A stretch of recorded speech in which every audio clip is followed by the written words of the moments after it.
Shin एक बेहद कमजोर, ऑलमोस्ट पैथेटिक सा लड़का था। ना कोई ताकत, ना कोई ऑरा, और ऑनेस्टली बोले तो कॉन्फिडेंस भी जीरो के आसपास। लेकिन ये सब तब तक था जब तक एक पैरासिटिक क्रीचर ने उस पर हमला करके उसका हाथ ही टेक ओवर नहीं कर लिया। शुरुआत में शिन पूरी तरह पैनिक में था और उस पैरासाइट से छुटकारा पाना चाहता था, लेकिन धीरे धीरे हालात ऐसे बदले कि वही पैरासाइट उसका पार्टनर बन गया। फिर शिन ने बाकी इंसान खाने वाले पैरासाइट से लड़ने का फैसला किया, और मजे की बात ये कि इसी प्रोसेस में वो लड़कियों के बीच सरप्राइजिंगली पॉपुलर भी हो गया। कहानी की शुरुआत होती है जब शिन नींद से झटके में उठता है और उसे एक धीमी क्रीपी सी आवाज सुनाई देती है जो कहती है कि उसका फेल होना वाकई अनफॉर्चुनेट था। ये सुनते ही शिन घबरा जाता है, लेकिन अगले ही पल खुद को समझा लेता है कि शायद ये कल रात का कोई बैड ड्रीम रहा होगा। वो अपने दिमाग को शेक ऑफ करता है और नाश्ता करने नीचे चला जाता है, जहां उसके पेरेंट्स उससे पूछते हैं कि वो ठीक तो है ना, क्योंकि कल रात उसका बिहेवियर थोड़ा वियर्ड लग रहा था। बेचारा शिन पिछली रात की बातें ठीक से रिकॉल भी नहीं कर पाता और बिना नाश्ता किए सीधे स्कूल निकलने का फैसला कर लेता है।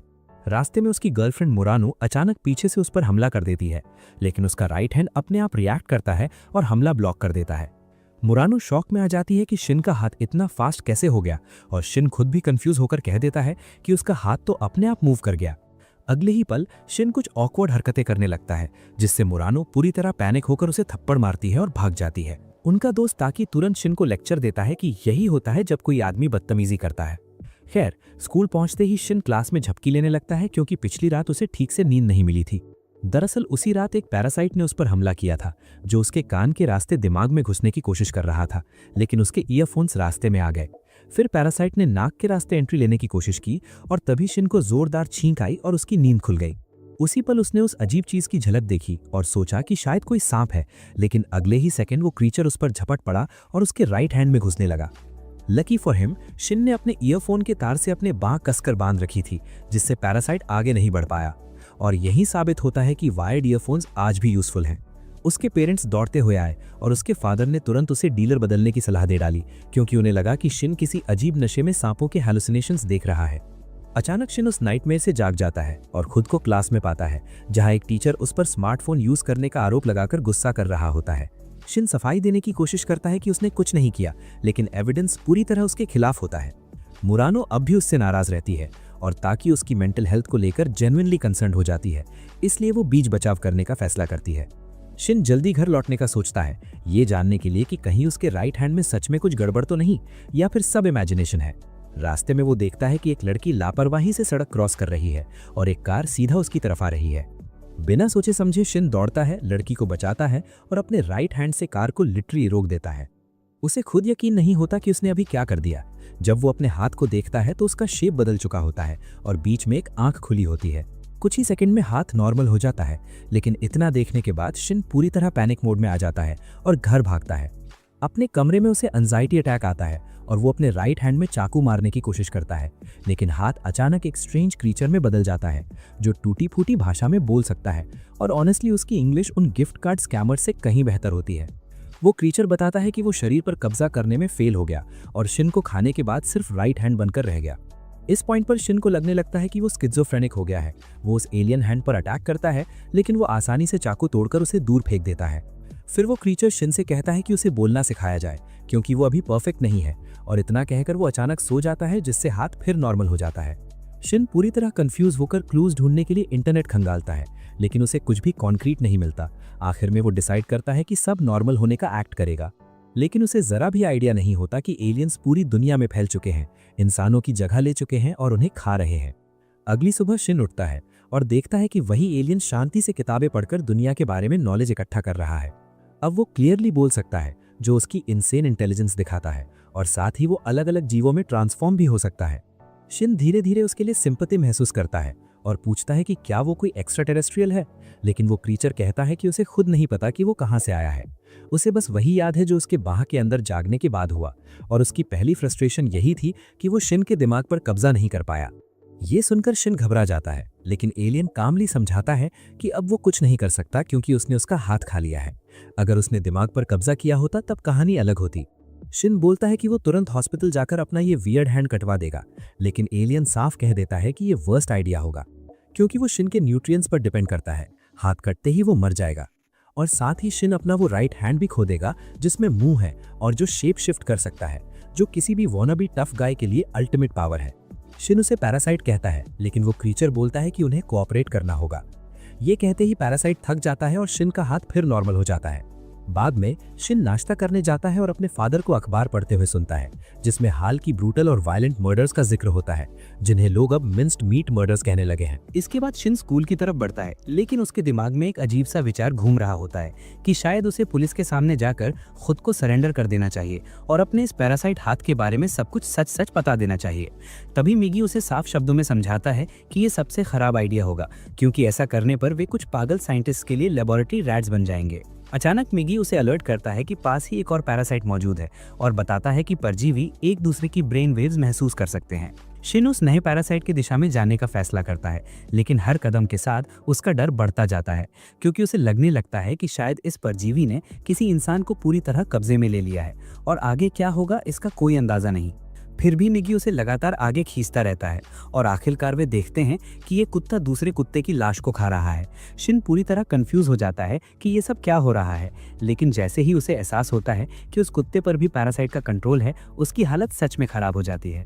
कुत्ते का पैरासाइट शिन के दाहिने हाथ को देखकर बुदबुदाता है कि ये भी फेल्ड केस है और उसी पल मिगी उसकी जानलेवा इंटेंशन को सेंस कर लेता है। वो शिन को घसीटकर एक सेफ जगह ले जाता है, ये कहते हुए कि फाइट से पहले काम रहना जरूरी है। इसी दौरान वो पैरासाइट कुत्ता अपना शेप बदल लेता है, उसके पंख निकल आते हैं और वो आसमान में उड़ान भर लेता है। कुछ ही देर में वो उन्हें एक पार्क में छिपा हुआ ढूंढ लेता है, लेकिन मिगी बिना हिचक कहता है कि यहीं बैटल होगी। अचानक वो स्टील शार्प टेंटिकल्स निकालकर उड़ते हुए कुत्ते पर हमला करता है और एक ही प्रिसाइज स्ट्राइक में उसका दिल चीर देता है, जिससे उसकी वहीं इंस्टेंट मौत हो जाती है। शिन को यकीन ही नहीं होता कि सब कुछ इतनी फास्ट पेस में खत्म हो गया, जबकि मिगी शांत होकर देखता रहता है कि मरा हुआ कुत्ता पैरासाइट सिकुड़कर दम तोड़ देता है। वो कोल्ड टोन में कहता है कि ये इसलिए हारा क्योंकि इसने पर्याप्त स्टडी नहीं की थी, और यहीं शिन को एहसास होता है कि जिस क्रीचर के साथ उसने अलायंस बनाई है उसमें जरा भी एम्पैथी नहीं है, वो बिल्कुल इमोशनलेस इंसेक्ट जैसा है। वहीं शहर के दूसरे हिस्से में कुछ गुंडे एक महिला को परेशान कर रहे होते हैं। तभी एक आदमी आता है और बिना ज्यादा एफर्ट के उन सबको ढेर कर देता है। फिर वो उस महिला को घर तक छोड़ता है एक फियरलेस प्रोटेक्टर की तरह, लेकिन गुंडे अचानक लौट आते हैं और उस पर दोबारा हमला कर देते हैं। वे उसके सिर पर बैट से वार करते हैं, लेकिन वो आदमी जरा भी नहीं हिलता। उल्टा वो कैजुअली कहता है कि उसका पेट एक साथ 4 लोगों को डाइजेस्ट नहीं कर सकता। कोई उसकी बात समझ ही नहीं पाता। तभी बिना किसी वार्निंग के उसके चेहरे की स्किन संतरे के छिलके की तरह उतरने लगती है, बिल्कुल किसी वियर्ड फेस वॉश एड की तरह, और वो अपने रेजर शार्प टेंटिकल से सबको काट डालता है। इसके बाद पैरासाइट अपना रूप बदल लेता है ताकि कोई शक न करे और चुपचाप वहां से निकल जाता है। दूसरी तरफ शिन पे करता है कि वो मिगी को अपने साथ ही रखेगा और अथॉरिटीज को कुछ नहीं बताएगा, क्योंकि आज कुत्ते वाली घटना के बाद उसे साफ समझ आ चुका है कि मिगी के बिना वो खुद अनसेफ रहेगा।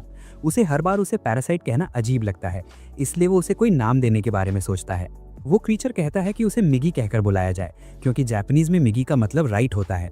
हालांकि वो ये भी कहता है कि नामों से उसे कोई फर्क नहीं पड़ता, क्योंकि ना तो वो इंसान है और न ही कोई पेट। बाद में मिगी की मदद से शिन स्पोर्ट्स में अनएक्सपेक्टेडली अच्छा परफॉर्म करने लगता है, और यही चीज़ मुरानो को उसकी तरफ अट्रैक्ट करने लगती है। इससे क्लास का बुली जलने लगता है, क्योंकि उसे भी मुरानो पसंद होती है। खेल खत्म होने के बाद तकई मुरानो को शिन से बात करने के लिए ले आती है, ताकि पिछली ऑकवर्ड घटना को भूलकर आगे बढ़ा जा सके। शिन को फाइनली माफी मांगने का मौका मिलता है और मुरानो उसे माफ कर देती है, लेकिन एक कंडीशन के साथ कि अगली संडे वो उसे मिठाई खिलाने बाहर ले जाएगा। शिजू ये सुनकर खुश हो जाती है, लेकिन उसी पल मुरानो को महसूस होता है कि शिन में कहीं ना कहीं कुछ बदल गया है। उसके जाने के बाद मिगी कामली बताता है कि जब शिन उस लड़की से बात कर रहा था तब उसकी हार्ट रेट अब नॉर्मल थी, और ये क्लियर साइन है कि वो उसे पसंद करता है। तभी क्लास का बुली शिन को आवाज़ देता है और मुरानो का अटेंशन पाने के लिए गुस्से में उससे भिड़ जाता है। शिन लड़ाई अवॉइड करने की कोशिश करता है और कहता है कि वो कुछ नहीं करेगा, लेकिन वो लड़का बिना सोचे समझे उस पर हमला कर देता है। शिन को डर लगता है कि कहीं मिगी आउट ऑफ कंट्रोल ना हो जाए और उस बेवकूफ़ बुली को मार ना डाले, लेकिन राहत की बात यह रहती है कि वो खुद को रोक लेता है और एक जोरदार गामू गामू पिस्टल से उसे नीचे गिरा देता है, जो उसे डराकर भगाने के लिए काफ़ी होता है। बाद में तकई कुछ ब्रूटल मर्डर्स की बात करता है जिनके बारे में शिन के पिता अखबार में पढ़ रहे थे। किसी को नहीं पता कि इसके पीछे कौन है, लेकिन दुनिया भर में ऐसे केसेस सामने आ रहे हैं जो तकई को बेहद सस्पिशियस लगते हैं। लेकिन शिन को अंदर ही अंदर समझ आ जाता है कि इन सब के पीछे पैरासाइट एलियंस का ही हाथ है। घर पहुंचकर वो हत्याओं के बारे में और जानकारी निकालता है और मिगी से पूछता है, जो मान लेता है कि ये सब उसी की स्पीशीज का काम है। वो बताता है कि उन्होंने अपनी आंखों से देखा था कि एक पैरासाइट डॉग दूसरे पैरासाइट डॉग को खा रहा था, जिससे साफ होता है कि वे सिर्फ अपने ही काइंड को खा सकते हैं। वो समझाता है कि क्योंकि वे कैनिबलिस्टिक हैं, इसलिए इंसानों को होस्ट बनाकर खाते समय ऐसा करना उनके लिए नेचुरल है। ये सुनकर शिन घबरा जाता है और सोचने लगता है कि क्या उसे दुनिया को सच बताकर ह्यूमैनिटी को बचाने की कोशिश करनी चाहिए। लेकिन मिगी को ये सोच ही समझ नहीं आती। उसके हिसाब से उसकी स्पीशीज सिर्फ सर्वाइव करने के लिए खाती है और यही नेचर का रूल है। शिन कहता है कि ह्यूमन लाइफ की बहुत वैल्यू होती है, लेकिन मिगी आर्ग्यू करता है कि उसे सिर्फ अपने और शिन के जीवन की परवाह है, क्योंकि उसका अस्तित्व शिन पर डिपेंड करता है। शिन उसे कीड़ा और पैरासाइट कह देता है, जिस पर मिगी उसे ठंडे लहजे में वार्न करता है कि अगर उसने ज्यादा विरोध किया तो वो उसकी जीभ काट डालेगा, ताकि वो किसी को कुछ बता ना सके। इस डर से कांपते हुए शिन अपना इरादा फिलहाल छोड़ देता है। मिगी बहस करते हुए बोलता है कि इंसान तो हर तरह के जानवरों को खाते हैं, जबकि उसकी स्पीशीज सिर्फ कुछ गिने चुने जीवों पर ही निर्भर रहती है, तो उसके हिसाब से इंसान उनसे भी ज्यादा ब्रूटल हो सकते हैं। अगले ही दिन एक और एलियन शिन और मिगी को नोटिस कर लेता है। मिगी को भी तुरंत सेंस हो जाता है और वो शिन को सावधान करता है कि भीड़ भाड़ वाले बाजार में उस एलियन को ढूंढना ऑलमोस्ट इम्पॉसिबल होगा। इसलिए मिगी किसी शांत जगह पर जाने का आइडिया देता है और शिन मान जाता है। शिन कहता है कि वो उस दूसरे एलियन से मिलना चाहता है, लेकिन मिगी को ये बात बिल्कुल बेवकूफ़ी लगती है। वो सवाल करता है कि उसे डर क्यों नहीं लग रहा, जबकि कल तो डर से उसकी हालत खराब थी और अब भी उसकी जान जा सकती है। शिन जवाब देता है कि वो पैरासाइट्स के बारे में और जानना चाहता है, ताकि इंसानों को उनसे बचा सके। थोड़ी ही देर में दूसरा आदमी भी वहां पहुंच जाता है।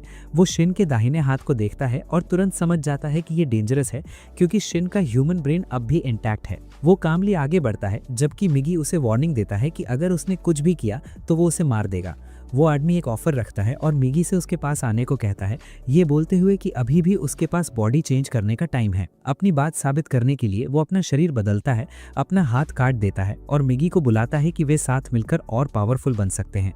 शिन घबरा जाता है, उसे लगता है कि मिगी शायद साइड बदल ले, लेकिन वो वहीं खड़ा रहता है। दूसरा पैरासाइट इम्पेशेंट हो जाता है और अटैक करता है, लेकिन मिगी लाइटनिंग फास्ट रिएक्शन दिखाकर उसे हरा देता है। दूसरा एलियन शॉक में चला जाता है, उसे यकीन ही नहीं होता कि वो हार गया और शिन मिगी को उसकी जान बचाने के लिए थैंक्स कहता है। हालांकि मिगी बोलता है कि उसे खुद भी नहीं पता था कि बॉडी चेंज सच में पॉसिबल है या नहीं, इसलिए यही सेफेस्ट ऑप्शन था। अगले दिन शिन और मुरानो मिठाई खाने जाते हैं और बातों बातों में मुरानो बताती है कि उसके पेरेंट्स मिंस्ड मीट मर्डर्स से काफ़ी डरे हुए हैं। शिन अपने मन में सोचता है कि अगर वो मुरानो को मिगी के बारे में बता दे तो उसका रिएक्शन क्या होगा।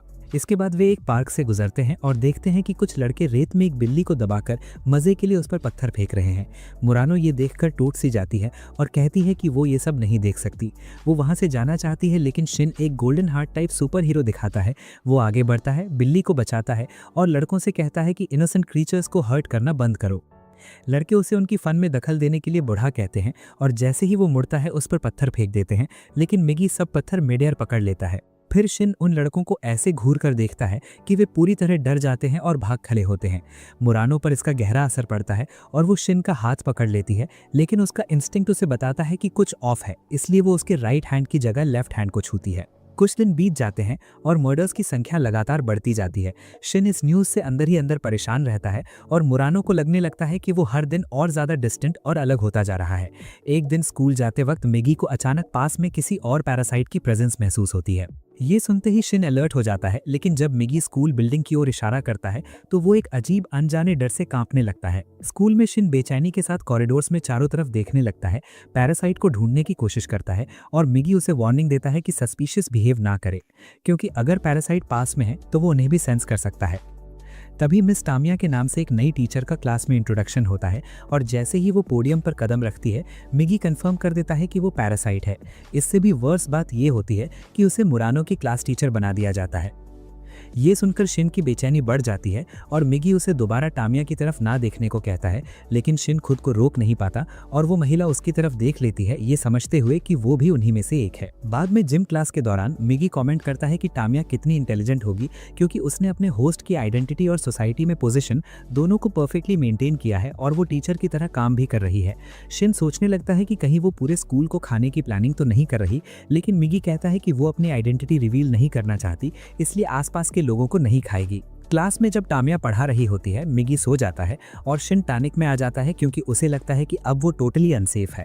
किसी तरह वो बाकी का टाइम निकाल लेता है और क्लास खत्म होने पर टामिया उसे बाद में ऑफिस आने को कहती है।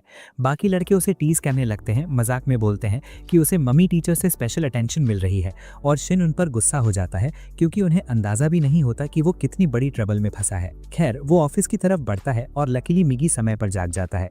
अंदर पहुंचते ही टामिया सीधे पॉइंट पर आ जाती है। वो काम टोन में शिन को अश्योर करती है कि उससे उसकी लड़ने की कोई इंटेंशन नहीं है। इसके बजाय वो उसे स्कूल के बाद एक फॉर्मल कॉन्वर्सेशन के लिए मिलने का इन्विटेशन देती है।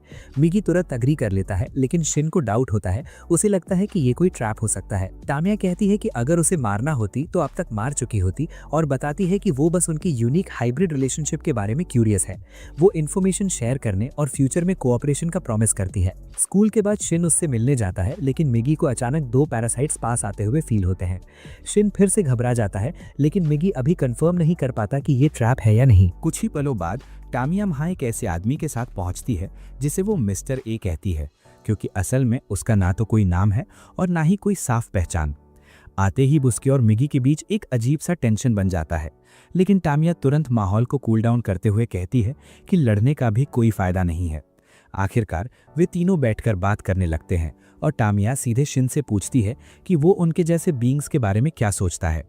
शिन बिना घुमाए फिराए बोल देता है कि उसके हिसाब से वे नरभक्षी मॉन्स्टर्स हैं। टामिया समझ जाती है कि शिन ऐसा क्यों सोच रहा है, लेकिन उसके मुताबिक उनका रिश्ता इतना सिंपल नहीं है। तभी वो अचानक रिवील करती है कि कुछ हफ्ते पहले उसने और मिस्टर ए ने बिना किसी प्रोटेक्शन के फिजिकल रिलेशन बनाया था और अब वो प्रेग्नेंट है। शिन ये सुनकर उसे शॉक में देखता रह जाता है और टामिया उससे पूछती है कि उसके हिसाब से उसके अंदर किस तरह का जीवन पल रहा होगा। मिगी कामली जवाब देता है कि वो एक नॉर्मल ह्यूमन बच्चा है, और टामिया भी इसकी पुष्टि करती है। हालांकि वो खुद भी इस बात से हैरान होती है। शिन फिर भी इसे एक्सेप्ट करने से मना कर देता है। उसके लिए वे अब भी वही क्रीचर्स हैं जो इंसानों को खाते हैं। जब तीनों इस फिलोसॉफिकल बहस में उलझे रहते हैं तो मिस्टर ए साफ तौर पर बोर हो जाता है। वो खड़ा होता है और बोलता है कि उसे ऐसी बातों में कोई मतलब नहीं दिखता और वो पहले की तरह ही इंसानों को मारता और खाता रहेगा। इतना ही नहीं, अब वो शिन को एक पोटेंशियल थ्रेट मानने लगता है और उसे जल्द खत्म करने का मन बना लेता है। उसके जाने के बाद टामिया शिन को वार्न करती है कि वो उसे प्रवोक ना करे, क्योंकि अगर उसने चाहा तो वो पूरी क्लास को, यहाँ तक कि मुरानो को भी बिना पलक झपकाए मार सकती है। और ये बात शिन के दिल में और डर बैठा देती है। हालांकि टामिया ये भी साफ कर देती है कि फिलहाल वो पीस बनाए रखना और अपनी आइडेंटिटी छुपाकर जीना चाहती है। अगले दिन क्लास में तकाई कैजुअली मेंशन करता है कि उसने पिछली शाम बस में शिन को देखा था। वो बताता है कि वो और मुरानो दोनों उसकी चिंता कर रहे थे, लेकिन शिन हमेशा की तरह सच्चाई छुपा लेता है। तभी अचानक मिगी धीमी आवाज में फुसफुसाकर बताता है कि उन पर अटैक होने वाला है, और उसी पल टामिया भी नोटिस कर लेती है कि मिस्टर ए पहले से ही स्कूल के अंदर है। टामिया बिल्कुल काम रहते हुए क्लास को सेल्फ स्टडी के लिए छोड़ देती है और बाहर निकल जाती है। उसी समय मिस्टर ए बिना किसी वार्निंग के फायरिंग शुरू कर देता है और शिन समझ जाता है कि अब उसे रोकना होगा। मिगी को शक होता है कि टामिया इंटरफेयर नहीं करेगी, क्योंकि वो इतनी लॉजिकल है कि किसी का साइड नहीं लेगी, बस ऑब्जर्व करेगी। तभी इंटरकॉम पर अनाउंसमेंट होती है कि सभी स्टूडेंट्स को तुरंत बिल्डिंग खाली करनी है। मिगी सजेस्ट करता है कि मिस्टर ए से लड़ने का सबसे इफेक्टिव तरीका है भीड़ को डिस्ट्रैक्शन और शील्ड की तरह इस्तेमाल करना। ये सुनकर शिन को गुस्सा आ जाता है और वो ऐसा इनह्यूमन काम करने से साफ मना कर देता है। वो अकेले ही ऊपर की तरफ भागता है, लेकिन रास्ते में मुरानो से टकरा जाता है। मुरानो उसका हाथ पकड़ लेती है, मगर शिन झल्लाकर उसे दूर रहने के लिए कह देता है। कुछ ही देर में वो एक खाली क्लासरूम में पहुंच जाता है और मिगी कहता है कि पिछली प्लान ज्यादा स्मार्ट थी, लेकिन शिन अड़ जाता है कि वो इंसानों की तरह ही लड़ेगा। मिगी कुछ नहीं बोलता, लेकिन समझ जाता है कि इमोशंस ही इंसानों की सबसे बड़ी ताकत और सबसे बड़ी कमजोरी होते हैं। शिन जल्दी जल्दी डेस्क्स और टेबल से एक मेकशिफ्ट बैरिकेड बना लेता है और फिर मिगी से पूछता है कि उसकी बात ना मानने से वो नाराज है। मिगी बात टाल देता है क्योंकि अभी टाइम नहीं है और वो पहले से अगली मूव कैलकुलेट कर रहा होता है। वो शिन से पूछता है कि वो मिस्टर ए से अलग कैसे है, और शिन जवाब देता है कि वे 2 हैं और रोल्स बांट सकते हैं। मिगी तुरंत कुर्सी का एक पैर काटकर उसे शार्प बना देता है और एक टेम्पररी वेपन की तरह शिन को दे देता है। वो समझाता है कि मिस्टर ए इंसानों को अंडर एस्टिमेट करता है और अगर शिन अचानक स्ट्राइक करे तो वे जीत सकते हैं। शिन ध्यान से सुनता है, वेपन को अपनी स्लीव में छुपा लेता है और उसी पल मिस्टर ए नीचे की मंजिल से खिड़की तोड़कर अंदर कूद आता है, जिससे शिन की बनाई बैरिकेड एक ट्रैप बन जाती है। मिस्टर ए शिन से कहता है कि दाहिने हाथ के अलावा उसका पूरा शरीर बेकार और डरा हुआ है, और ये पूरी तरह गलत भी नहीं है। लेकिन शिन को याद आता है कि मिगी ने पहले ही उसे वार्न किया था, क्योंकि मिगी उसी पर डिपेंड करता है।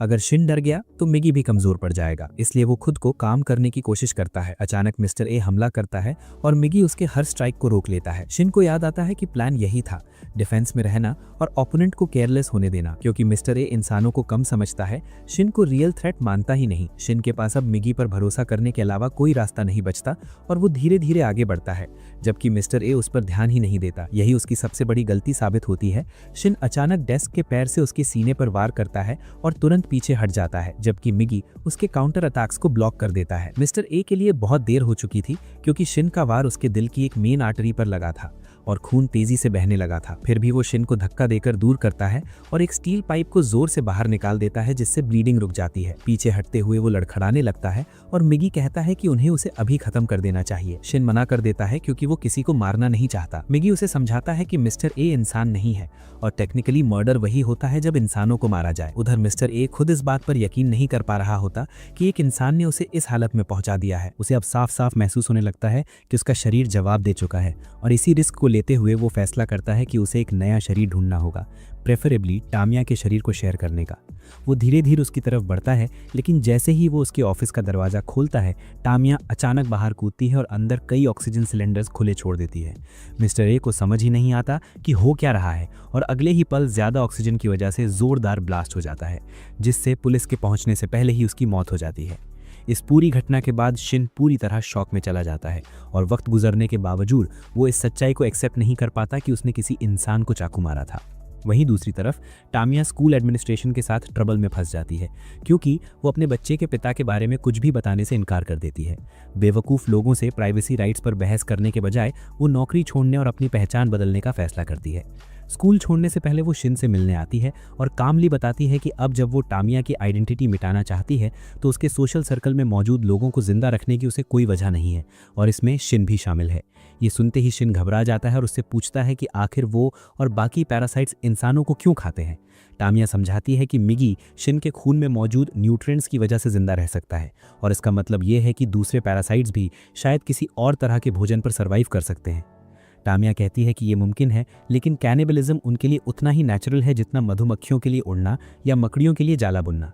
उसके मुताबिक धरती पर हर जीव के पास एक इंस्ट्रक्शन होता है सिवाय इंसानों के, और वे वही करते हैं जो उनका इंस्ट्रक्शन उन्हें कहता है। वो बताती है कि जैसे ही उसने एक ह्यूमन बॉडी ली, उसे महसूस हुआ कि उसका पर्पस बाकी इंसानों को खाना है। शिन डरा हुआ है, फिर भी हिम्मत करके पूछता है कि वो अपने बच्चे का क्या करेगी। टामिया बिना झिझक जवाब देती है कि वो बच्चे को जन्म देगी और फिर एक्सपेरिमेंट्स में इस्तेमाल करेगी, और अगर वो यूजलेस निकला तो उसे खा जाएगी। ये सुनकर शिन का गुस्सा फूट पड़ता है और टामिया उसके इरादे को तुरंत भांप लेती है।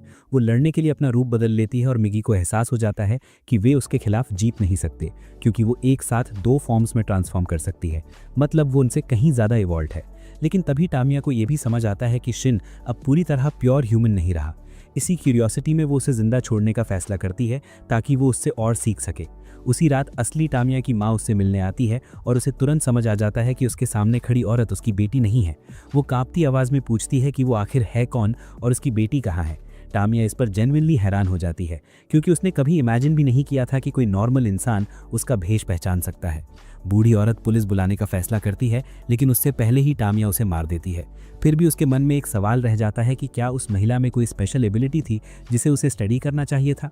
दूसरी तरफ अगली सुबह जब शिन उठता है तो उसे पता चलता है कि मिगी उसके शरीर से गायब है। वो घबरा कर इधर उधर देखता है, लेकिन फिर देखता है कि मिगी उसके शरीर से अलग होकर कमरे में थोड़ा चल फिर रहा है। कुछ ही सेकंड में मिगी वापस उसके शरीर से जुड़ जाता है और बताता है कि उसने डिस्कवर किया है कि वो अलग होकर मूव कर सकता है, लेकिन एक बार में सिर्फ 3 मिनट तक। शिन के दिमाग में तुरंत ख्याल आता है कि कहीं मिगी उसके ब्रेन को कंट्रोल करने की प्लानिंग तो नहीं कर रहा। मिगी साफ कहता है कि ऐसा पॉसिबल नहीं है, क्योंकि वो अभी सिर्फ एक हाथ के रूप में इवॉल्व हुआ है और ब्रेन कंट्रोल नहीं कर सकता। फिर भी शिन डर जाता है कि जो पैरासाइट्स ब्रेन कंट्रोल कर सकते हैं वे हेड स्वैप भी कर सकते हैं, और मिगी मानता है कि ये अजम्पशन गलत नहीं है। इसके बाद शिन नाश्ता करने जाता है और उसे पता चलता है कि उसके माता पिता घूमने जाने की प्लानिंग कर रहे हैं। शिन उन्हें समझाता है कि ऐसे हालात में अननोन जगहों पर जाना जेन्युइनली डेंजरस है, और उसकी माँ उसकी बात मानकर यात्रा कैंसिल करने को तैयार हो जाती है। हालांकि वो पूछती है कि क्या आजकल कोई बात उसे परेशान कर रही है, लेकिन शिन इस टॉपिक से बचते हुए तुरंत स्कूल के लिए निकल जाता है। शिन जानबूझकर मिगी को अपने पेरेंट्स से छुपा रहा है, क्योंकि उसे डर है कि मिगी बिना हेजिटेशन उसके माता पिता को मार सकता है। आखिर उसे सिर्फ अपनी सर्वाइवल की परवाह है, ह्यूमन इमोशंस की नहीं। वहीं दूसरी ओर काजू नबुको से कहते हैं कि वो बेटे को लेकर ज़रूरत से ज़्यादा प्रोटेक्टिव हो रही है और शायद उसके हाथ के निशान की वजह से अनईजी महसूस कर रही है। नबुको को वो दिन आज भी साफ याद है जब शिन मिडिल स्कूल में था और साइंस एक्सपेरिमेंट के लिए उसे एल्युमिनियम प्लेट्स मांगी थी। ऊंची शेल से प्लेट्स निकालते वक्त वो फिसल गया था और उबलता तेल का बर्तन बस उसके सिर पर गिरने वाला था। नबुको की क्विक रिफ्लेक्सेस ने उसकी जान बचा ली थी, लेकिन उसका हाथ बुरी तरह जल गया था। काजू को लगता है कि शायद शिन आज भी उस हादसे का गिल्ट महसूस करता है और इसलिए दूरी बना रहा है। इसी बीच मिगी फ्यूचर यूज के लिए गन्स पर रिसर्च शुरू कर देता है। वो शिन से कहता है कि उसे अपने पेरेंट्स को लेकर इतना वरी नहीं करना चाहिए, क्योंकि पैरासाइट ज़्यादातर सिटीज़ में होते हैं जहां शिकार आसानी से मिलता है और वे अक्सर अकेले लोगों को टारगेट करते हैं। उसके हिसाब से शिन के पेरेंट्स यहाँ से ज़्यादा सेफ समुद्र के तट की ट्रिप पर होंगे। ये सुनकर शिन को थोड़ी राहत मिलती है, लेकिन तभी उसकी माँ कमरे में आ जाती है और वो घबराकर मिगी को छुपा लेता है। उसकी माँ पूछती है कि वो आखिर किससे बात कर रहा था। वो हल्के से जवाब देता है कि वो बस खुद से बातें कर रहा था और अगली बार दरवाजा खटखटाने को लेकर थोड़ा तेज आवाज में बोल पड़ता है। ये सुनकर नबुको का चेहरा उतर जाता है। वो चुपचाप बाहर चली जाती है और काजू से कहती है कि उनके बेटे ने उस पर चिल्ला दिया। काजू हंसते हुए कहता है कि शायद ऐसा इसलिए हुआ होगा क्योंकि उसने उसे तब टोका था जब वो अपने बच्चे को इमोशनली स्लैप कर रही थी, जो ऑनेस्टली उस सिचुएशन को डिस्क्राइब करने के लिए अब मेरा नया फेवरेट फ्रेज बन चुका है। उसी दिन थोड़ी देर बाद शिन अपने पेरेंट्स को बताता है कि उसने दोबारा सोचा है और अब उसे लगता है कि उनके लिए ट्रिप पर जाना एक्चुअली अच्छा रहेगा। लेकिन नबुको उसके सडन मूड स्विंग को चुपचाप इग्नोर नहीं करती। वो टूट पड़ती है और पूछती है कि आखिर उसे हो क्या गया है। उसकी आंखों में आंसू आ जाते हैं और वो कहती है कि उसे ऐसा लग रहा है जैसे वो उसका बेटा ही नहीं रहा। शिन अब भी मिगी के बारे में कुछ नहीं बताना चाहता, इसलिए वो बस इतना कहता है कि उसे डर था कि उनके बिना वो अकेला महसूस करेगा, लेकिन फिर उसे लगा कि अगर ज़्यादा लोनली हुआ तो वो अपने दोस्तों को बुला सकता है। ये कहकर वो वापस अपने कमरे में चला जाता है और उसके पेरेंट्स मान लेते हैं कि उसने सच ही बोला होगा। अगले हफ्ते वो लोग ट्रिप पर निकल जाते हैं और नबुको जेन्युइनली एक्साइटेड होती है क्योंकि कई सालों बाद उसे प्रॉपर लंबी छुट्टी मिलने वाली थी। वहीं दूसरी तरफ एक आदमी अपनी नई गर्लफ्रेंड को कार राइड पर ले जा रहा होता है, बिना ये जाने कि वो एक्चुअली एक पैरासाइट है। उसे सीट बेल्ट जैसी बेसिक ह्यूमन चीज़ों की भी समझ नहीं होती और ड्राइव करते वक्त वो उसका ध्यान भटका देती है, जिससे कार सीधा पहाड़ी से नीचे गिर जाती है। रिजल्ट ये होता है कि दोनों बुरी तरह घायल हो जाते हैं और जब पैरासाइट को एहसास होता है कि होस्ट बॉडी अब सर्वाइव नहीं कर पाएगी तो वो पैनिक में आ जाती है। वो उस आदमी पर हमला करती है और उसके शरीर पर कब्जा कर लेती है और भले ही कंट्रोल पूरी तरह परफेक्ट नहीं होता, लेकिन कम से कम वो चल फिर पाने लायक तो हो ही जाती है। इधर घर लौटते वक्त शिन रास्ते में मिगी से पूछता है कि तमिया का इम्प्योर वाला मतलब आखिर क्या था। मिगी समझाता है कि उसकी कुछ सेल्स शिन के ब्लड में मिक्स हो चुकी हैं, यहाँ तक कि उसके ब्रेन तक भी पहुँच गई हैं, जिसकी वजह से उसके शरीर के कुछ हिस्से बदल चुके हैं। ये सुनकर शिन चौंक जाता है और खुद को कन्विंस करने की कोशिश करता है कि वो अब भी एक नॉर्मल इंसान है। तभी उसकी नज़र कुछ लोगों पर पड़ती है जो स्कूल के बुली को बुरी तरह पीट रहे होते हैं। वो बीच में कूदकर उन्हें रोकने की कोशिश करता है, लेकिन बदले में उसे भी पंचेस पड़ते हैं और पीछे हटने को कहा जाता है। तभी शिन को मिगी की वो बात याद आती है कि इंसानों और पैरासाइट्स में फ़र्क ये है कि इंसान दूसरों के लिए तब भी खड़े होते हैं जब उन्हें खुद कोई फ़ायदा ना हो। खुद को ये साबित करने के लिए वो अब भी इंसान है। शिन एक बार फिर उस बुली के सामने खड़ा हो जाता है। गैंग का लीडर मित्सुओ से मारने लगता है, लेकिन मिगी के फुल्ली रिएक्ट करने से पहले ही काना नाम की लड़की बीच में आ जाती है और सबको रुकने का आदेश देती है। काना शिन से पूछती है कि क्या वो बेवकूफ़ है, लेकिन जब वो उसे ध्यान से देखती है तो उसके अंदर कुछ वियर्ड सा फील होता है। अचानक उसे मिगी की प्रेजेंस का एहसास होता है। वो शिन से पूछती है कि आखिर वो है क्या और डर के मारे तुरंत वहां से निकल जाती है। स्कूल में शिन को अनएक्सपेक्टेडली काफ़ी अटेंशन मिलने लगता है और वो अपने क्लासमेट्स की सेफ्टी के लिए मन ही मन प्रे करता है। साथ ही हम्बल रहने की कोशिश करता है, क्योंकि ह्यूमिलिटी भी इंसानों की एक खास क्वालिटी होती है। बाद में घर लौटते वक्त शिन और मुरानो की मुलाकात काना से होती है, जो उनकी फ़ोटो खींच लेती है और पूछती है कि वो पहले भाग क्यों नहीं गया था। शिन कामली कहता है कि जब क्लास का कोई मेंबर ट्रबल में हो तो यही किया जाता है। काना उसे हिपोक्रेट कह देती है और बोलती है कि वो मोरालिटी का दिखावा तो करता है, लेकिन कुछ न कुछ ज़रूर छुपा रहा है। शिन उससे और बहस नहीं करना चाहता, इसलिए वहाँ से चला जाता है, लेकिन अंदर ही अंदर वो जानता है कि वो पूरी तरह गलत भी नहीं थी। इसी बीच मित्सुओ को जलन होने लगती है कि काना का ध्यान शिन की तरफ क्यों है, क्योंकि वो खुद काना को पसंद करता है। बदले की आग में मित्सुओ अपने गैंग के साथ शिन पर हमला करता है और मुरानो को किडनैप कर लेता है और शिन किसी तरह उनका पीछा करता है। वो लोग उसे उसी जगह ले जाते हैं जहाँ सुबह मिले थे और शिन उनसे मुरानो को छोड़ देने की गुहार लगाता है, लेकिन गैंग उसकी बात इग्नोर कर देता है और मित्सुओ उसे पीटना शुरू कर देता है। मिगी मदद के लिए आगे बढ़ना चाहता है, मगर शिन उसे रोक देता है क्योंकि वो ये लड़ाई खुद एक रियल इंसान की तरह लड़ना चाहता है। फिजिकली कमज़ोर होने के बावजूद शिन फाइट करता रहता है। मिगी उसे याद दिलाता है कि वहाँ मौजूद हर कोई उससे कहीं ज़्यादा स्ट्रांग है और वो जीत नहीं सकता, लेकिन शिन को फ़र्क नहीं पड़ता क्योंकि इंसान अक्सर अपने सेल्फिश इंटरेस्ट से कहीं बड़ी चीज़ों के लिए लड़ते हैं। वो पूरी ताकत से पलटवार करता है, लेकिन फिर से घिर जाता है और हालात ऐसे बन जाते हैं कि मिगी को उसे बचाने के लिए मूव करना पड़ता है, जिसे शिन बड़ी मुश्किल से छुपा लेता है। तभी लकी टाइमिंग पर काना वहां पहुंच जाती है और सबको रुकने के लिए चिल्लाती है और अगले ही पल शिन के स्कूल के कुछ लड़के भी आ जाते हैं, जिससे मित्सुओ के गैंग के साथ फुल ऑन फाइट छिड़ जाती है। इसी केओस में शिन मुरानो को लेकर वहां से भाग निकलता है और उसे सेफली घर छोड़ देता है। मुरानो उसके जख्मों पर मरहम लगाती है, फिर उसके कंधे पर सिर रखकर सॉफ्टली कहती है कि वो पहले बहुत अच्छा था। शिन के दिल में एक उम्मीद सी जागती है और वो उससे पूछता है कि क्या वो थोड़ी देर रुकना चाहेगी क्योंकि उसके पेरेंट्स घर पर नहीं हैं, लेकिन वो मना कर देती है और वापस चली जाती है। मिगी डिसअपॉइंटेड होकर बोलता है कि वो ह्यूमन रिप्रोडक्शन को ऑब्जर्व करना चाहता था। शिन उसे चुप रहने और सोने को कहता है। तभी काना अचानक सामने आ जाती है और पूछती है कि वो किससे बात कर रहा था। शिन बात को टाल देता है और काना पहले वाली बात के लिए माफ़ी मांगते हुए कहती है कि वो दोस्त बनना चाहती है।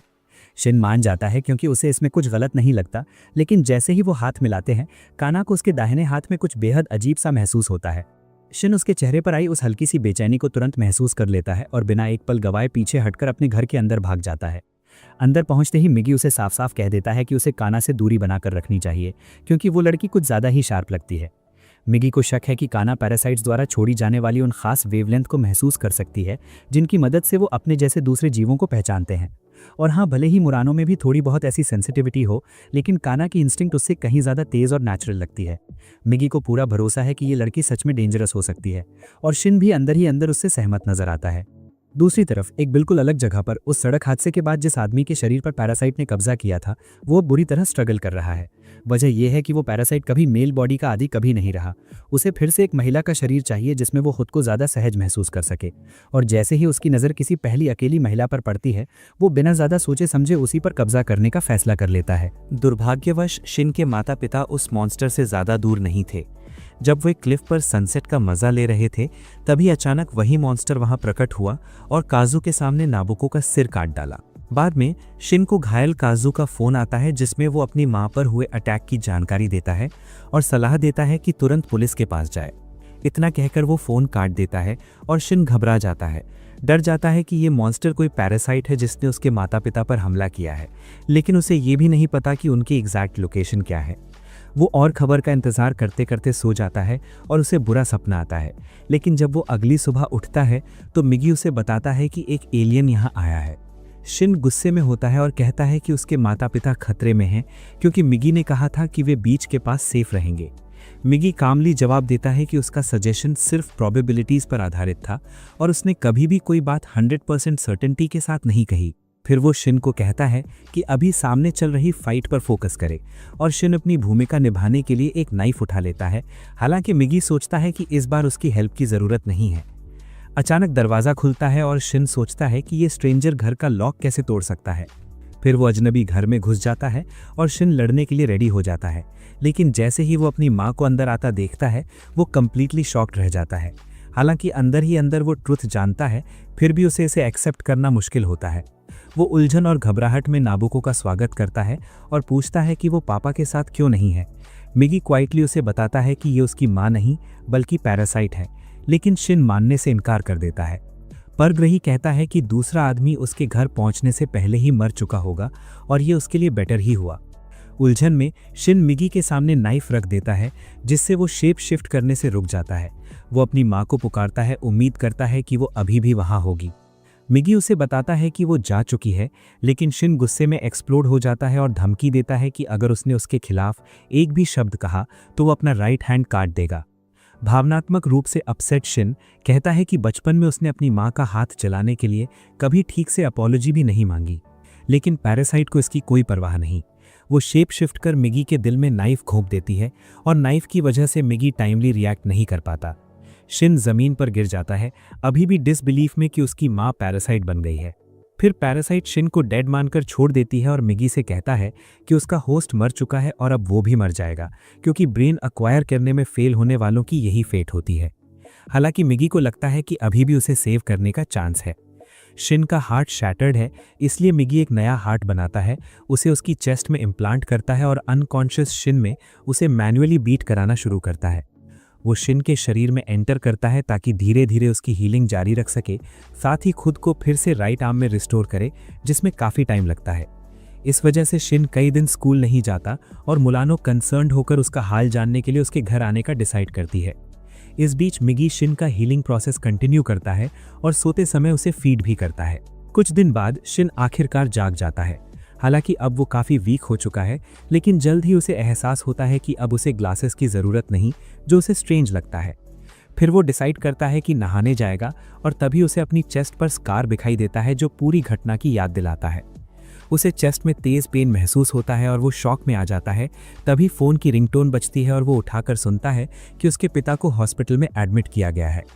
शिन को सुनकर रिलीफ मिलता है कि उसके पिता अलाइव हैं और वो तुरंत उनसे मिलने के लिए निकल पड़ता है। बाहर मुरानो उसका इंतजार कर रही होती है और शिन को देखकर कहती है कि वो उसकी चिंता कर रही थी। हालांकि शिन उदासीन सा लगता है और बस इतना ही कहता है कि उसके पिता इंजर्ड हैं और वो उनसे मिलने जा रहा है। तभी मुरानो कहती है कि उसकी माँ को ये सब अकेले हैंडल करना पड़ रहा होगा। इससे शिन का दिल और हैवी हो जाता है, लेकिन वो चला जाता है और कहता है कि वो कुछ समय तक वापस नहीं आएगा। मुरानो वरीड होकर पूछती है कि क्या वो लौटेगा, लेकिन शिन केवल एक सैड स्माइल देता है और चला जाता है। साथ ही अपने मदर के रूप में मौजूद पैरासाइट को मारने की कसम खाता है। वो ट्रेन में चढ़ता है और अपने पिता को ढूंढने से पहले उस पैरासाइट को ट्रैक करने के बारे में सोचने लगता है। इस बीच काजू हॉस्पिटल में है और पुलिस पूछताछ के लिए आती है। घटना और उसकी वाइफ के बारे में जानकारी मांगती है। वो उन्हें बताता है कि नोबुको डेड है, लेकिन पुलिस कहती है कि वो अलाइव है और होटल लौटकर बिना उसके ही चेकआउट कर गई है।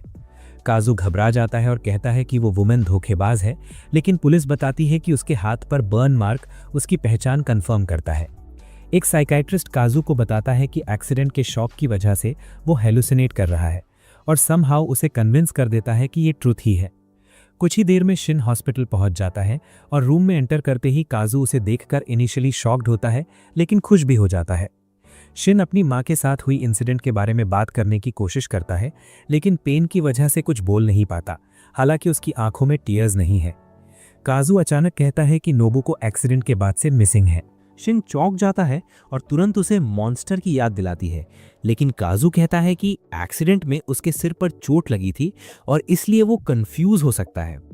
शिन एक्सप्लोड हो जाता है और जिद करता है कि मॉन्स्टर ने नोबुको को मार डाला, लेकिन काजू कहता है कि उसने फोन पर गलत बात कह दी थी और चोट के कारण उसकी मेमोरी प्रभावित हुई। वो फिर से बहस करता है, लेकिन काजू आंसू रोकते हुए उसे डांटता है और शिन को एहसास होता है कि उसके पिता ट्रुथ जानते हैं, बस उसे छुपा रहे हैं। शिन अब उस एलियन को ढूंढने और उससे निपटने के लिए और भी डिटर्मिन्ड हो जाता है, लेकिन समझता है कि वो किसी को भी सच नहीं बता सकता। वो कहता है कि वो हॉस्पिटल में ही रहेगा, लेकिन काजू कहता है कि वहाँ उसके लिए अनकंफर्टेबल होगा और पास के होटल में स्टे करने का सुझाव देता है, जो मात्र 300 मीटर दूर है। शिन मान जाता है, लेकिन चिंता होती है क्योंकि ये मिगी की एनिमी को ट्रैक करने की लिमिट है और दुर्भाग्य से मिगी अभी भी सो रहा है। होटल में शिन की मुलाकात उस लड़की से होती है जिसे उसने ट्रेन में देखा था और वो उसे अंदर ले जाती है। वो अपने रूम से हॉस्पिटल की निगरानी करता है और महसूस करता है कि उसकी सुनने की पावर और बाकी सेंसेस अब पहले से कहीं तेज हो गई हैं।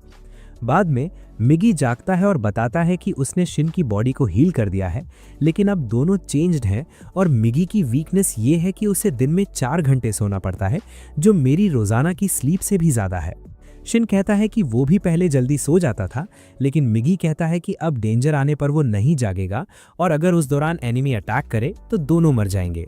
शिन पूछता है कि ये उसने पहले क्यों नहीं बताया, तो मिगी जवाब देता है कि उसकी माँ की डेथ के बाद शिन ने सभी पैरासाइट्स को, यहाँ तक कि उसे भी गिल्टी मानना शुरू कर दिया था और अपनी वीकनेस उसके सामने दिखाना डेंजरस होता।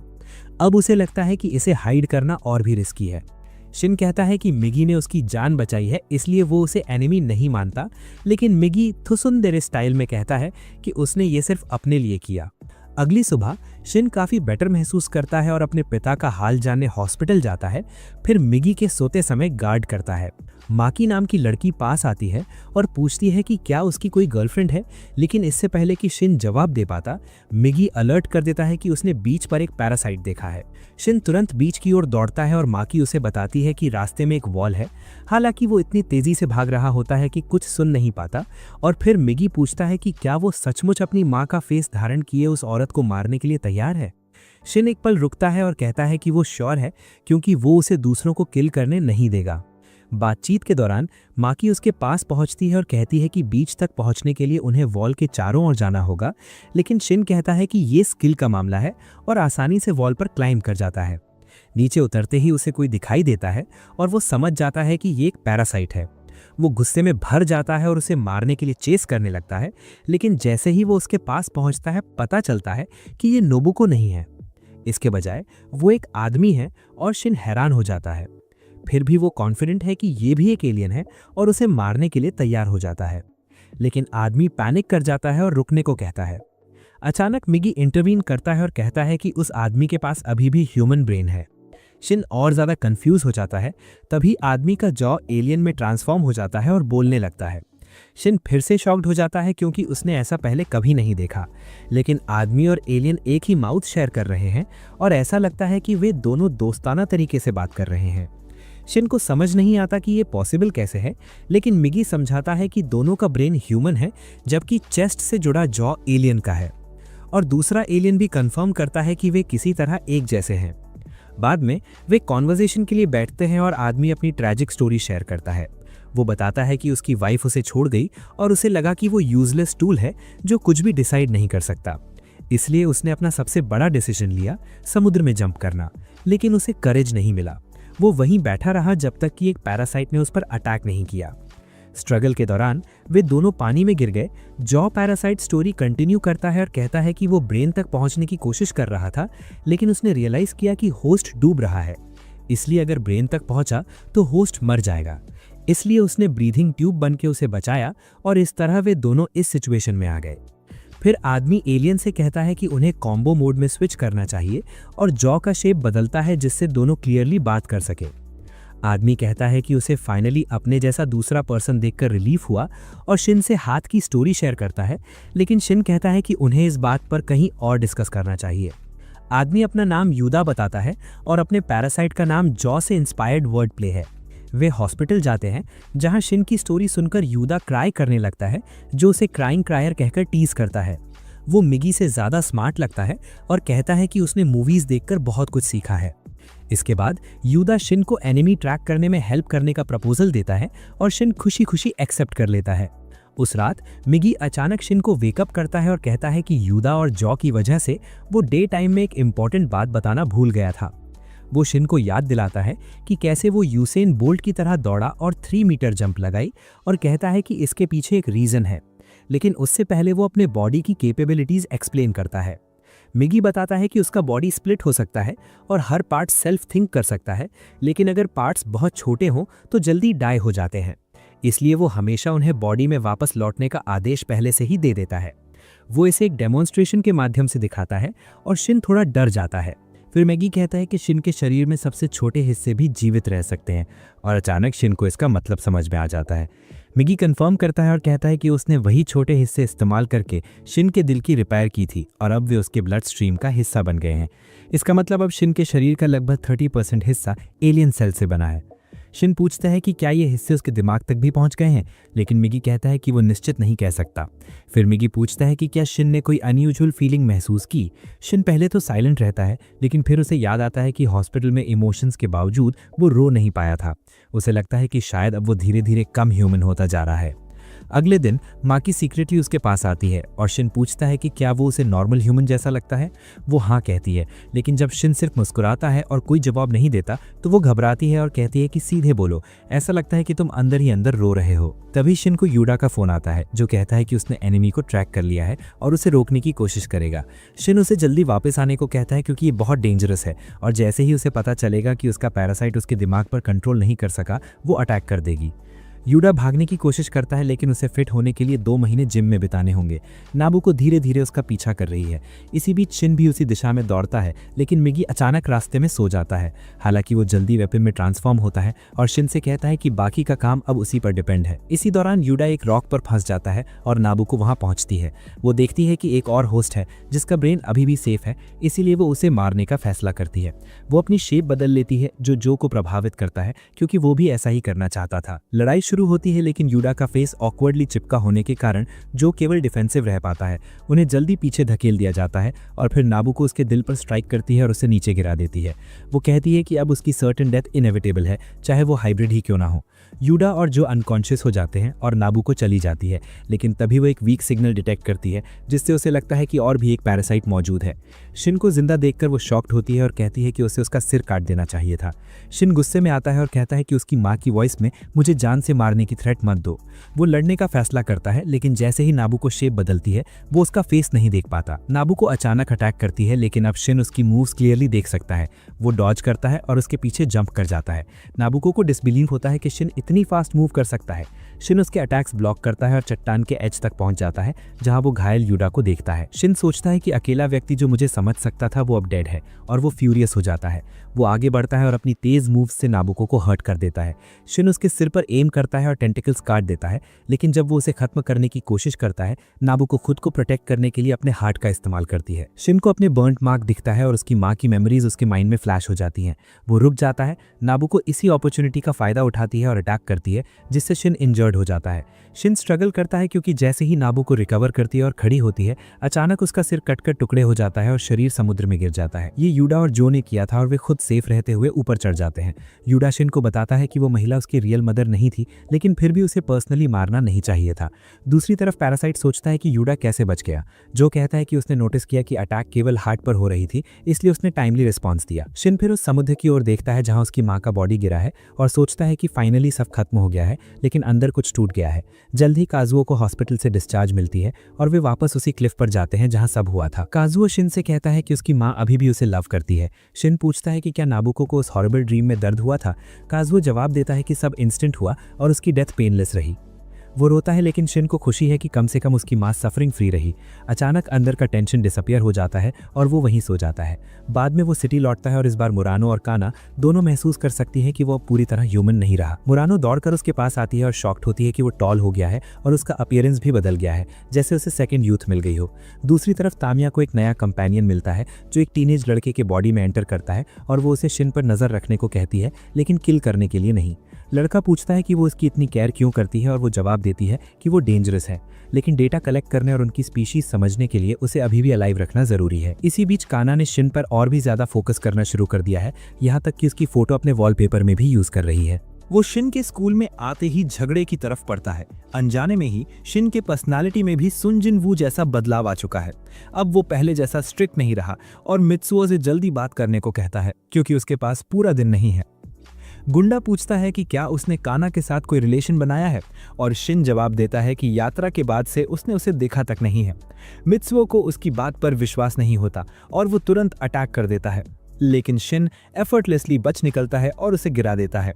कहता है कि अब सर्कमस्टांसेस बदल चुके हैं, हार मान लो। मित्सुओ स्टबनली अटैक करता रहता है, लेकिन शिन अपनी हाइपर इंट्यूटिव एबिलिटी का इस्तेमाल करके उसे बिना चोट पहुंचाए ही हराता है। तभी मुरानो वहां आती है और शिन डिसाइड करता है कि अब वहां से निकलना ही बेहतर है, लेकिन मुरानो उसके चेंज्ड पर्सनालिटी को नोटिस कर लेती है। वो पूछती है कि क्या यात्रा के दौरान कुछ हुआ या वो अभी भी वही शिन है। शिन शांत होकर कहता है कि वो खुद से भी यही सवाल पूछ रहा है। फिर वे मार्केट में घूमने निकलते हैं और काना भी वहीं होती है। वो एंटिसिपेट करती है कि शिन सीढ़ियों से उसके बगल में आएगा और गैस बिल्कुल सही होता है। वो उससे मिलने के लिए एक्साइटेड होती है, लेकिन मुरानो को देखकर जल्दी ही डिसअपॉइंटेड हो जाती है। शिन घर लौटता है और देखता है कि उसके पिता की कंडीशन अभी भी वैसी ही है। शराब की लत ने उनकी हालत बिगाड़ दी है, इसलिए शिन कहता है कि उनके लिए एक मेड हायर करनी चाहिए। लेकिन काजू उसकी स्ट्रिक्ट बात पर विश्वास नहीं कर पाता और कहता है कि वो जो चाहे करे। अगले दिन शिन मुरानो के साथ स्कूल जाते हुए अपनी extraordinary hearing ability test करता है। वो दूर से किसी की मदद की आवाज सुनता है और तुरंत वहां पहुंचता है। सड़क पर वो एक इंजर्ड पपी पाता है। मिगी कहता है कि पपी इतना गंभीर रूप से घायल है कि बच नहीं पाएगा। शिन उसे उठाकर बगीचे में ले जाता है ताकि उसके अंतिम पल थोड़े आरामदायक हों। मुरानो भी वहां आती है और कहती है कि उसने सोचा था कि शिन बदल गया है, लेकिन पपी को बचाने से पता चलता है कि वो अभी भी काइंड हार्टेड है। लेकिन जल्द ही शिन उसकी एक्सपेक्टेशंस तोड़ देता है। जैसे ही पपी मर जाता है, वो उसे कामली ट्रैश में फेंक देता है। मुरानो डर जाती है, ये समझ नहीं पाते हुए कि शिन ऐसा कैसे कर सकता है। शिन शांत होकर कहता है, अब वो पपी नहीं रहा, बस मांस का डेड लंप है। मुरानो फ्रस्ट्रेटेड होकर रोते हुए चली जाती है और कहती है कि शिन फाइनली बदल गया है। शिन कंफ्यूज रहता है कि उसने क्या रॉन्ग किया। ये टिपिकल बॉयज बिहेवियर की तरह है, इसलिए वो अपने बेस्ट फ्रेंड मिगी से सलाह लेने जाता है। मिगी लॉजिकली बताता है कि शिन ने टेक्निकली कोई गलत बात नहीं की, फिर भी ये उसका पुराना सेल्फ नहीं है, क्योंकि ओल्ड शिन कभी किसी पपी को मीट चंक नहीं कहता। शिन को अपनी गलती का एहसास होता है। वो मिगी को धन्यवाद देता है और पपी को प्रॉपर तरीके से बरी करता है। हालांकि अब भी उसे लगता है कि डेड बॉडी पेड़ को न्यूट्रिएंट्स कैसे प्रोवाइड करेगी। बाद में वो मुरानो की क्लास के बाहर वेट करता है, लेकिन जैसे ही उसे देखता है वो भाग जाती है। इसलिए शिन उसे कुछ समय के लिए अकेला छोड़ देता है। मिगी उसे वार्न करता है कि आसपास एक और एलियन है। शिन अलर्ट हो जाता है, लेकिन मिगी कहता है कि ये एनिमी नहीं है बल्कि तामिया टाइप का है। शायद वो कोऑपरेट करे और मिलना चाहे। थोड़ी देर में एलियन अराइव करता है और शिन उससे कन्फ्रंट करता है। तभी स्कूल का बुली आता है और एलियन को इंटरप्ट करने के लिए पंच मार देता है। फिर बुली अपना इंट्रोडक्शन हिडेओ के रूप में देता है और कहता है कि वो शिन और मिगी का फ्रेंड बनना चाहता है। शिन थोड़ा सरप्राइज होता है।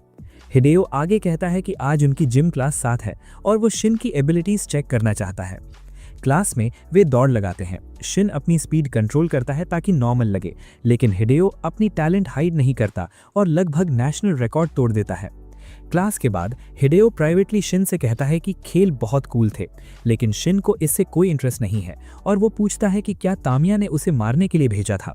हिडेओ बताता है कि उसका नाम चेंज हो गया है और उसने ही भेजा था, लेकिन शिन को हार्म करने के लिए नहीं। वो कहता है कि वो किसी को हर्ट नहीं करना चाहता और ये भी बताता है कि महीनों से उसने किसी ह्यूमन को हर्ट नहीं किया, क्योंकि उसने ऑल्टरनेट टाइप का मीट खाना सीख लिया है जो सभी के लिए सेफ है। शिन को विश्वास करना मुश्किल लगता है, लेकिन हिडेओ जोर देकर कहता है कि कुछ पैरासाइट्स ह्यूमंस के साथ पीसफुली कोएग्जिस्ट करना चाहते हैं। मिगी उसकी बात पर हाफ बिलीव करता है, लेकिन फिर कहता है कि अब बातचीत खत्म होनी चाहिए क्योंकि उसे नींद आ रही है और वो नहीं चाहता कि हिडेओ को पता चले। शिन फिर मुरानो की क्लास में उससे दोबारा मिलता है, लेकिन पैरासाइट्स के बारे में सोचते सोचते वो एंग्री हो जाता है। जब मुरानो रिकंसिलिएशन के लिए अप्रोच करती है तो वो उसका एंग्री फेस देखकर क्वाइटली चली जाती है। शिन डिसअपॉइंटेड होता है।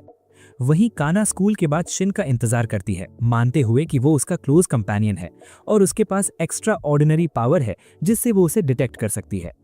जैसे ही उसे शिन का प्रेजेंस फील होता है वो खुशी से ग्रीट करती है, लेकिन हिडेओ सडनली वहां निकलता है। काना कंफ्यूज हो जाती है क्योंकि वो श्योर थी कि ये शिन है। हिडेओ क्यूरियस होता है कि बिना देखे उसने कैसे अज्यूम किया कि शिन और वो सेम है, लेकिन काना जवाब देने से इनकार कर देती है।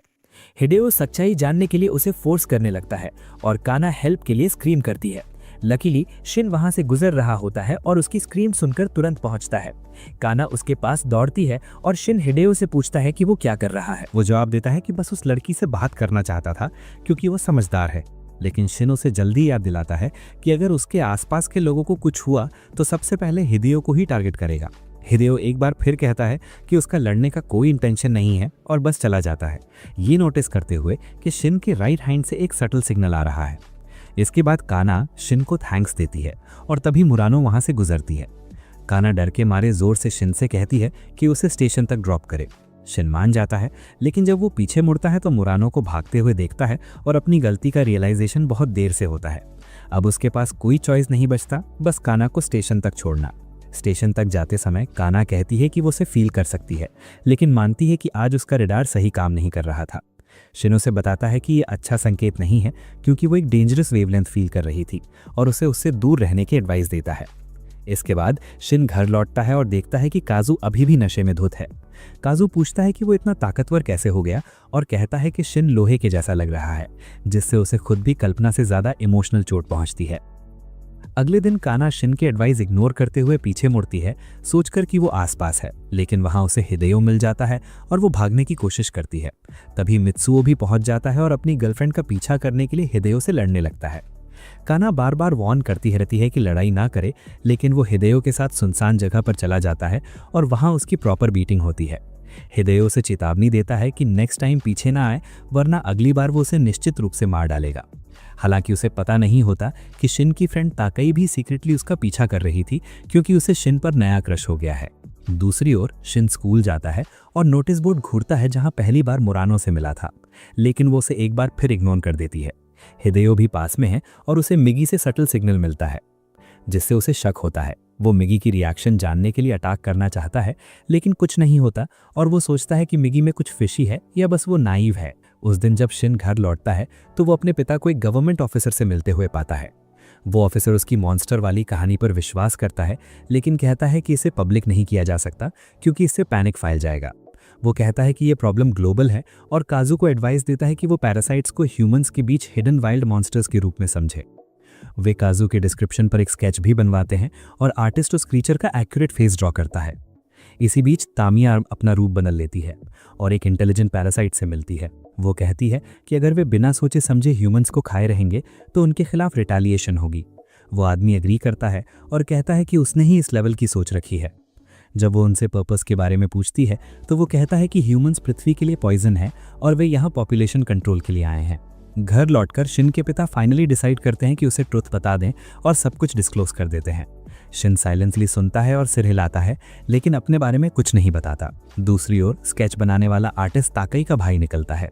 एक रात ताकई सोते समय उसकी नोटबुक में झांककर पैरासाइट का स्केच देखता है। वो अचानक जाग जाता है और स्केच वापस ले लेता है, कहते हुए कि ये टेस्ट का पार्ट है। अगले दिन ताकई हिदेयो को अकेला देखती है और उसकी निगरानी करने लगती है। फिर अचानक एक स्ट्रे बेसबॉल उसके सिर पर लगती है और ब्रूस छोड़ देती है। वो जल्दी रिकवर करता है और ये देखकर ताकई अलार्म्ड हो जाती है, महसूस करते हुए कि कुछ अनयूजुअल है। इसी बीच शिन डिसाइड करता है कि मुरानो से बात करके मामला सुलझा ले, लेकिन जैसे ही वो ऐसा करने वाला होता है, मिगी उसे वार्न करता है कि हिदेयो अग्रेसिव हो रहा है। दरअसल मित्सुओ का लैंग बदला लेने आया है और वो उन्हें मारने के लिए रेडी है। शिन तुरंत दौड़ पड़ता है उन्हें रोकने के लिए, जबकि मुरानो कंफ्यूज रहती है। दूसरी तरफ हिदेयो भी सब कुछ नोटिस करता है और लड़कों को एक साथ अटैक करने का ऑर्डर देता है, क्योंकि वो शिन का इंतजार नहीं करना चाहता। अचानक शिन वॉल जंप करके वहां पहुंच जाता है और हिदेयो शॉक्ड होता है, सोचते हुए कि शिन इतनी जल्दी कैसे पहुंच गया। शिन कन्फ्रंट करता है और पूछता है कि क्या वो फाइनली अपना रियल फॉर्म शो कर रहा है। हिदेयो कहता है कि इसमें उसकी गलती नहीं, लड़ाई लड़कों ने शुरू की थी। शिन उसे जाने देता है, कहता है कि वो मैटर खुद सुलझा लेगा। हिदेयो उसके एडवाइस मानते हुए लड़कों के इंसल्ट्स इग्नोर करते हुए चला जाता है। फिर गुंडे शिन का मजाक उड़ाते हैं कि वो अपने फ्रेंड की प्रोटेक्शन कर रहा है, लेकिन शिन गुस्से में कहता है कि हिदेयो उसका फ्रेंड नहीं है। वो सबको घर जाने और अपनी सेफ्टी के लिए हिदेयो को टारगेट न करने की चेतावनी देता है। मित्सुओ उसकी बात मान जाता है, बाकी लड़के नहीं। तभी शिन सबसे पावरफुल बुली को चैलेंज करता है। वो लड़का अचानक शिन पर अटैक करता है, लेकिन शिन एफर्टलेसली उसका पंच ब्लॉक कर लेता है। जैसे ही वो शिन की आर्म क्रश करने वाला होता है, उसे उनकी स्ट्रेंथ में डिफरेंस समझ आता है। वो तुरंत रिट्रीट करता है और अपने गैंग को फॉलो करने को कहता है, क्योंकि दे कांट विन। इसके बाद शिन स्कूल लौटता है और देखता है कि मुरानो उसका बैग पकड़े इंतजार कर रही है। वे रिकंसाइल करने ही वाले थे कि शिन अचानक उसे हक कर लेता है, क्योंकि हिदेयो अभी भी वहां पर मौजूद था। वो शिन से पूछता है कि उसने उन गुंडों के साथ क्या किया, और शिन गुस्से में जवाब देता है कि ये उसका काम नहीं है। हिदेयो वहां से चला जाता है और मुरानो धीरे से शिन से कहती है कि उसने उसका हाथ चोट पहुंचाई। शिन माफी मांगता है और हाथ छोड़ते हुए कहता है, हिदेयो देखने में तो नॉर्मल लगता है, लेकिन अंदर से बहुत परेशान है। मुरानो उसे शांत करने की कोशिश करती है और कहती है, अब सच में तुम बदल गए हो। वो उसकी तरफ देखकर पूछती है, क्या तुम सच में वही शिन हो? शिन अचानक भड़क जाता है और चिल्लाता है, चुप रहो, जिससे मुरानो रोते हुए वहां से भाग जाती है। फिर शिन अकेले बैठकर उदास महसूस करता है। उसे लगता है कि उसके दिल के अंदर जो खालीपन है वही उसे अंदर से खा रहा है। मिगी उसके पास आता है और कहता है, शिन, तुम अब फिजिकल और मेंटल दोनों रूप से स्ट्रांग हो और इससे फर्क नहीं पड़ता कि बाकी लोग क्या सोचते हैं। इसी बीच तकाई अभी भी हिदेयो का पीछा कर रही होती है और आखिरकार वो उसका असली रूप देख लेती है। वो भयभीत हो जाती है, क्योंकि उसने चेहरा बदलने वाले राक्षसों की कहानियां सुनी होती हैं। वो घर भागती है और अपने भाई से पूछती है, जो बताता है कि वे इंसानी शरीर पर कब्जा कर सकते हैं और इंसानों को खा सकते हैं। तकाई को यकीन हो जाता है कि हिदेयो एक राक्षस है, लेकिन वो डरी और अनसर्टेन भी है। वो डिसाइड करती है कि पहले उससे बात करेगी, और ये उसकी थोड़ी फूलहाड़ी चॉइस होती है। अगले दिन स्कूल में तकाई हिदेयो को मिलने बुलाती है और अपनी सेल्फ डिफेंस के लिए एसिड की बोतल भी साथ लाती है। हिदेयो आता है और पूछता है, तुमने मुझे क्यों बुलाया? वो कहती है, मुझे तुम पसंद हो, लेकिन मैंने तुम्हें अजीब हरकतें देखी हैं। क्या तुम सच में कोई राक्षस हो जो इंसानों को खाता है? हिदेयो हंसता है, अगर मैं हूं भी तो क्या हुआ? तकाई फटकारती है, तुम बिना किसी को नुकसान पहुंचाए घर वापस जाओ।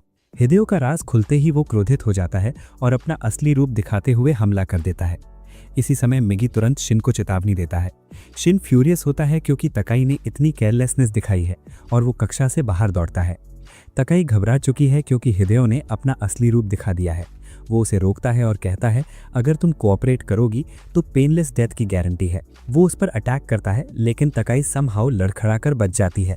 फिर उसे अपनी बोतल मिलती है और हताशा में वो उसे फेंक देती है। हिदेयो हवा में ही बॉटल काट देता है, लेकिन एसिड गिरने से उसका चेहरा जल जाता है। वो दर्द से चीखता है और उसका रूप और भी ग्रोटेस्क हो जाता है। तकाई इस मौके का फायदा उठाकर भाग जाती है। वो खिड़की से बाहर निकलती है और नीचे खड़े स्टूडेंट्स उसे नोटिस करते हैं, लेकिन तभी अचानक एक टेंटिकल अटैक आता है। तकाई डर के मारे नीचे कूद जाती है, लेकिन एक ट्री उसे गिरने से बचा लेता है। स्टूडेंट्स उसकी सेफ्टी चेक करने दौड़ते हैं और ऊपर जाकर देखना चाहते हैं कि क्या हुआ। इसी बीच हिदेयो पैनिक में है क्योंकि एसिड ने उसकी बॉडी को डैमेज कर दिया है। उसका डिस्टॉर्टेड फेस और ब्रोकन टिश्यूज उसे सोचने नहीं देते और वो अपने इमोशंस कंट्रोल नहीं कर पाता। मिगी तुरंत शिन से कहता है कि अब जल्दी करना होगा। ऊपर जाने वाले स्टूडेंट्स और टीचर्स डिस्टॉर्टेड हिदेयो से टकराते हैं। हिदेयो भागने से पहले उन सभी को मार देता है।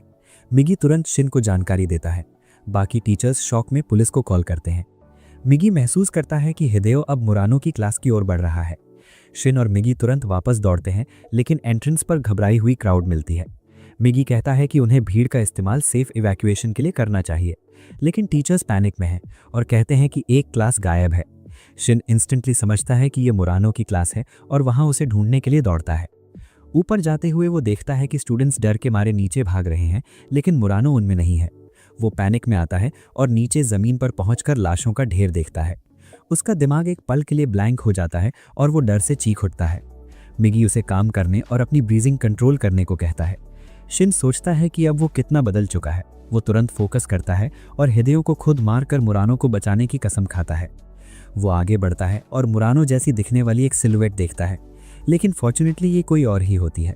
वो अपनी एनहांस्ड हियरिंग का इस्तेमाल करके 3 लोगों का लोकेशन पता करता है और जब पहुंचता है तो उनमें मुरानो भी होती है।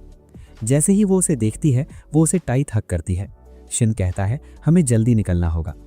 बाकी स्टूडेंट्स पैनिक में है क्योंकि नरसंहार उसी डायरेक्शन में हुआ था। उन्हें डर है कि शिन भी उन राक्षसों में से एक हो सकता है, इसलिए वो विपरीत दिशा में भागते हैं और जल्द ही मारे जाते हैं। हिदेयो पास है, लेकिन शिन मुरानो को पकड़कर खाली क्लास में ले जाता है।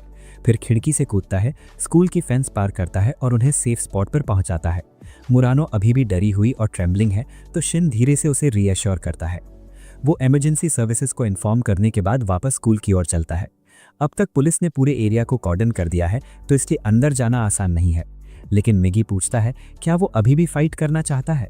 शिन फर्मली कहता है, यस, इसे खत्म करना हमारी रिस्पॉन्सिबिलिटी है। मिगी को यकीन था कि पुलिस आखिरकार हिदेयो को पकड़ लेगी, लेकिन शिन ने देखा कि हिदेयो कई पुलिस ऑफिसर्स को मारकर घायल अवस्था में छत की ओर भाग जाता है। शिन डिसाइड करता है कि हिदेयो को हराने का सिर्फ एक तरीका है, उसे स्नाइपर की तरह निशाना बनाना। इसलिए वो पकड़े जाने से बचते हुए 300 मीटर दूर चला जाता है। वो पेशेंस के साथ इंतजार करता है कि हिदेयो छत पर आए, फिर अपनी ताकत और मिगी के एम्बॉट की मदद से एक पत्थर को लिटरली बुलेट की तरह दाग देता है। पत्थर सीधे हिदेयो के दिल में लग जाता है और कुछ ही देर बाद पुलिस को उसका शव मिलता है। बाद में न्यूज में बताया गया कि हिदेयो शराब का एडिक्टेड था और उसने एक वायलेंट अटैक किया जिसमें कई स्टूडेंट्स मारे गए। सरकार ने डिसाइड किया कि सच को दबाना ही बेहतर है। मिगी कहता है कि ये स्मार्ट मूव था, क्योंकि ट्रेडिशनल तरीके से इंसानों में पैरासाइट्स का पता लगाना ऑलमोस्ट इम्पॉसिबल है। शिन कहता है कि अब उन्हें ह्यूमंस की हेल्प करनी होगी, लेकिन मिगी इनकार करता है और याद दिलाता है कि उसकी पहली प्रायोरिटी अपनी सेफ्टी और अपनी आइडेंटिटी को हाइड रखना है। उसी समय गवर्नमेंट ऑफिशियल्स सीक्रेट मीटिंग में आगे की स्ट्रैटेजी डिस्कस कर रहे हैं। कुछ आर्ग्यू करते हैं कि उन्हें पब्लिक के सामने पैरासाइट्स के एग्जिस्टेंस की अनाउंसमेंट करनी चाहिए। एक साइंटिस्ट सजेस्ट करता है कि पैरासाइट सेल्स केवल कांस्टेंट ब्लड सप्लाई में सर्वाइव कर सकती हैं, स्पेशली अगर बॉडी पार्ट स्मॉल हो। वो कहता है कि बाल निकालकर टेस्ट करना सबसे आसान है। अगर पैरासाइट है तो बाल स्ट्रगल करेंगे और डाई हो जाएंगे, लेकिन ह्यूमन हेयर बिल्कुल रिएक्ट नहीं करेगा। सभी अग्री करते हैं कि ये ब्रिलियंट आइडिया है और साइंटिस्ट को नोबेल प्राइज के लिए नॉमिनेट भी कर दिया जाता है। इस बीच सारी कियोस के बाद शिन और मुरानो एक दूसरे के करीब आ जाते हैं, लेकिन शिन उसे कभी अपनी पूरी ट्रुथ नहीं बताता। वो कहता है कि तीसरी फ्लोर से जंप करके फेंस पार करना सिर्फ एड्रेनलिन का इफेक्ट था और मुरानो उस पर ट्रस्ट कर लेती है। तभी उनके सामने 2 बच्चे खेल रहे होते हैं, बाल खींचकर ग्रीट कर रहे हैं, जो अब ये न्यू आइडेंटिटी चेकिंग मेथड बन चुका है। हालांकि ये डेंजरस साबित हो सकता है, क्योंकि आइसोलेटेड प्लेसेस में पाए जाने वाले पैरासाइट्स उन अनलकी लोगों को मार कर खा जाते हैं जो उनके सीक्रेट को जान जाते हैं। दूसरी ओर काना ड्रीम में देखती है कि वो एक प्रिंसेस है फूलों के गार्डन में, और अचानक मॉन्स्टर्स उस पर अटैक करते हैं। लकीली शिन वहां प्रिंस की तरह आता है और मॉन्स्टर्स को मारकर उसे बचाता है। लेकिन जैसे ही वे लगभग एक दूसरे को किस करने वाले होते हैं, काना घबराकर जाग जाती है। अब वो डलिल्यू की लास्ट बॉस बन चुकी है और समझ जाती है कि ड्रीम का कोई इंपॉर्टेंट मीनिंग है। बाद में वो हिदेयो से जुड़ी स्कूल की इंसिडेंट की न्यूज़ पढ़ती है और शिन की वार्निंग याद करती है, जिससे उसे डाउट होता है कि कहीं शिन खुद इन्वॉल्व तो नहीं। अचानक उसे शिन के पास जाने का एहसास होता है और वो सीक्रेटली उसके पास जाती है। वो उसके बाल खींचने की कोशिश करती है, लेकिन शिन उसे रोक देता है। शिन इसे रूड मानते हुए अंत में अनुमति दे देता है। बाल कोई रिएक्शन नहीं दिखाते, लेकिन काना इसे अपनी लकी चार्म मानकर रख लेती है। फिर वो शिन से पूछती है कि क्या वो हिदेओ के बारे में कुछ जानता है, लेकिन शिन डिनाई कर देता है। शिन सोचता है कि क्या वो काना पर सच के साथ ट्रस्ट कर सकता है, क्योंकि वो स्पेशल लगती है। लेकिन वो जानता है कि मिग्गी जाग गया है और इसे अप्रूव नहीं करेगा। इसलिए शिन कहता है कि जब भी उसे उसकी प्रेजेंस फील हो, वो उससे दूर रहे, क्योंकि कोई मॉन्स्टर सामने हो सकता है। लेकिन काना इसे इग्नोर कर देती है और कहती है कि बस बाल तोड़कर देखेगी। इससे शिन इतना गुस्सा हो जाता है कि उसे वॉल से धक्का देता है और चिल्लाता है, ऐसा मत करो। बाद में वो काम होता है और एक्सप्लेन करता है कि ये डेंजरस है। काना अंदर ही अंदर खुश होती है कि शिन उसके लिए कंसर्न्ड है। तभी मिग्गी कहता है कि उन्हें बात करनी है और शिन भाग जाता है, अनअवेयर कि मुरानो दूर से सब देख रही है। मिग्गी शिन को वार्न करता है कि अब काना से और इंटरैक्ट मत करना। तभी काना मुरानो को देख लेती है और वे डिस्कस करने का डिसाइड करती है। मुरानो पूछती है कि क्या काना को लगता है कि शिन रिसेंटली बहुत चेंज हो गया है। काना कहती है कि वो हमेशा से ही इतना एग्रेसिव रहा है। काना जानती है कि मुरानो शिन को पसंद करती है, लेकिन उसके वरिड फेस से पता चलता है कि कुछ ठीक नहीं है। इससे काना को होप मिलता है कि अभी भी उसकी जो चांस है। शहर के दूसरे हिस्से में एक बल्कि आदमी जो सिर्फ अंडरवेयर और वेस्ट में है, याकुजा ऑफिस में घुसता है। वो गार्ड से पूछता है अंदर कितने लोग हैं। जब गार्ड उसे रोकता है तो वो अपने फेस पर टेरिफाइंग स्माइल लिए मना कर देता है। गुंडा उसे सबक सिखाने अटैक करता है, लेकिन वो आदमी उसका सिर वॉल पर पटक देता है और अंदर घुसकर सभी का मैसेकर कर देता है। वो बुलेट से बचता है, बिना सर्फ अपने बेयर हैंड से लोगों को टीयर करता है। अचानक एक आदमी स्वॉर्ड से उसे हर्ट करने में कामयाब हो जाता है, लेकिन वो अपनी मसल स्ट्रेंथ से स्वॉर्ड तोड़ देता है और उसे किसी के हेड में फेंक देता है। वो काउंटिंग करता है और आगे बढ़ते हुए बाकी गूंस को मारता है। हर बार जब उसे बुलेट लगती है, वो इसे नोट करता है। अंत में उसे सिर्फ 3 बार बुलेट लगती है और वो सोचता है कि ये काफी गुड रिजल्ट है। बाकी गूंस डर जाते हैं, लेकिन पूछते हैं कि वो क्या कर रहा है। वो कामली बताता है कि ये उसका एक्सपेरिमेंट है, देखने के लिए कि वो वेपनाइज्ड गैंग को मारने से पहले कितना स्ट्रांग है। बाहर लाशें देखकर लोग इमारत के चारों तरफ जमा होते हैं और पुलिस को बुलाते हैं। ब्लड सोक्ड आदमी बाहर निकलते देखकर वे पैनिक में आते हैं, लेकिन फुलिशली वे उसका पीछा करते हैं। वो एक कॉर्नर से गायब होता है, पीछे से किसी को पकड़कर उसका रूप लेता है, फिर वापस आ जाता है। वो कामली अपनी कार की ओर चलता है और उसका क्लेवर ड्राइवर उसके बॉस के पास ले जाता है, जो इस स्मॉल स्केल एक्सपेरिमेंट के रिजल्ट से बहुत खुश है। दूसरी ओर शिन और मुरानो अपनी पहली डेट पर जाते हैं, लेकिन जल्द ही माहौल ऑकवर्ड हो जाता है जब मुरानो शिन के बदले हुए रूप का जिक्र करती है और कहती है कि शायद ट्रिप के बाद वो पहले जैसा नहीं रहा। जैसे ही यात्रा का मेंशन होता है, शिन अचानक उठकर चला जाता है। बाद में वे आराम करने के लिए एक बेंच पर बैठते हैं और देखते हैं कि एक बच्चा रो रहा है क्योंकि वो अपनी माँ के साथ नहीं चल पा रहा। वो अपनी माँ को फूल कहता है और पहले से ही थकी हुई महिला गुस्से में आकर थप्पड़ मारने की कोशिश करती है। इससे शिन के मन में अपनी माँ की पेनफुल यादें ताज़ा हो जाती हैं और वो अपने दिल के दर्द के बारे में बड़बड़ाने लगता है। मुरानो उसकी चिंता करती है और जैसे ही वो उसका नाम पुकारती है, शिन अचानक काम हो जाता है। वे दोनों इसी सोच के साथ घर लौटते हैं और शिन सोचता है कि क्या मिगी की सेल्स के साथ फ्यूजन होने के कारण उसकी इमोशंस खत्म हो गई हैं।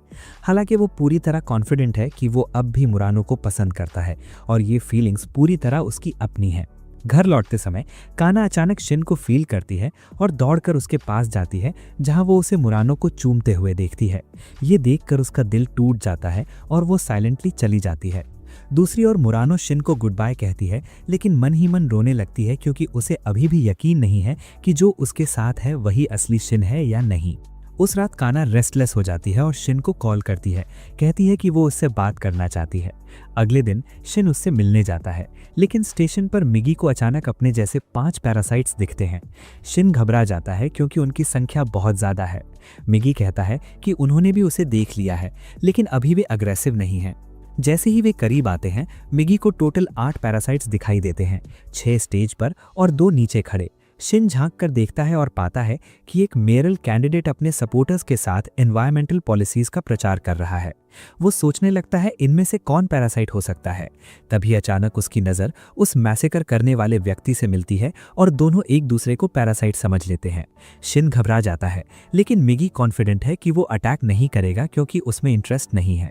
शिन तुरंत भागने का फैसला करता है, लेकिन उसकी मुलाकात काना से हो जाती है। वो पूछती है कि वो यहाँ क्यों है और वो कहती है ये तो फूलिश क्वेश्चन है क्योंकि वो यहीं रहती है और उसी ने उसे बुलाया था। शिन को याद आता है, लेकिन अब वो उसके बारे में बहुत वरीद हो जाता है।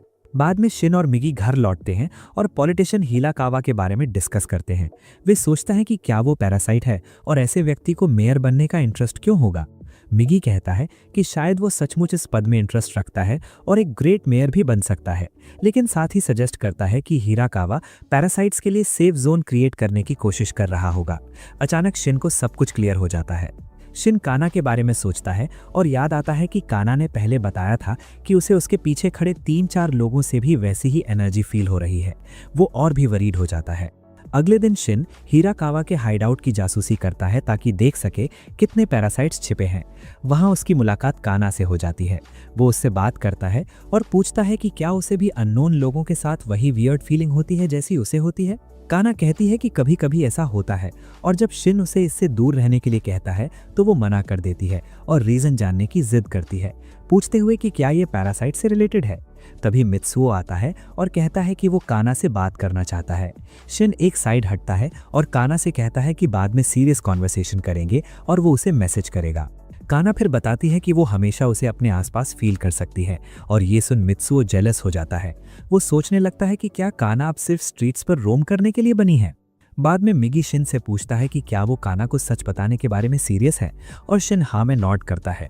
मिगी तुरंत वार्न करता है कि अगर वो थ्रेट बन जाती है तो उसे मारना पड़ेगा, क्योंकि अपनी आइडेंटिटी प्रोटेक्ट करना ज़्यादा इंपॉर्टेंट है। इसी बीच काना शिन के बारे में सोचती रहती है और अचानक उसे प्रेजेंस फील होती है। वो देर रात बाहर निकल जाती है, लेकिन उसकी एनकाउंटर एक स्कैरी महिला से होती है और वो डर जाती है। वो भागती है, लेकिन तभी शिन का मैसेज आता है कि कल मिलने के लिए रेडी रहे। वे अगले दिन एक डेजर्टेड बिल्डिंग में मिलते हैं और शिन इंश्योर करता है कि मिगी अस्लीप है। फिर वो काना को पैरासाइट्स और मिगी के बारे में सब कुछ बताता है, उम्मीद करते हुए कि वो समझ जाएगी। हालांकि काना उस पर विश्वास नहीं करती और कहती है कि वो झूठ बोल रहा होगा, क्योंकि अब जब उसकी गर्लफ्रेंड है तो वो उससे मिलना नहीं चाहेगा। शिन कहता है कि वो इस तरह झूठ नहीं बोलेगा सिर्फ उसे अवॉइड करने के लिए। काना भड़क जाती है और जिद करती है कि उसकी पावर स्पेशल है और वो उसे दूसरों से अलग पहचान सकती है।